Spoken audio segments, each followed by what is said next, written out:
शासकीय वैद्यकीय महाविद्यालय आणि रुग्णालय रत्नागिरी येथे दिनांक 3 ऑगस्ट ते 15 ऑगस्ट दरम्यान अंगदान जीवन संजीवनी अभियान राबविण्यात येत असून त्या अनुषंगाने आज यांच्या वतीने अंगदान जनजागृती रॅलीचे आयोजन करण्यात आलं होतं।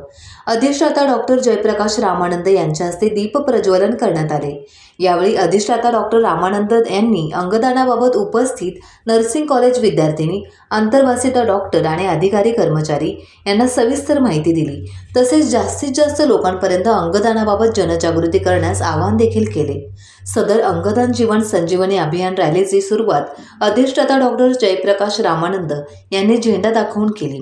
अंगदान रॅली शासकीय वैद्यकीय महाविद्यालय आणि रुग्णालय रत्नागिरी येथून सुरू होऊन बसस्टँड आणि बसस्टँड पासून शासकीय वैद्यकीय महाविद्यालय रुग्णालय रत्नागिरी येथे समाप्त झाली। सदर अंगदान रॅलीमध्ये नर्सिंग कॉलेज विद्यार्थिनी आणि अंतर्वासिता डॉक्टर यांनी मोठ्या प्रमाणात उपस्थित राहून रॅली यशस्वी केली।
टाइम्स डिजिटलला लाईक करा, शेअर करा, सबस्क्राइब करा आणि बेल आयकॉन दाबायला विसरू नका। Times digital.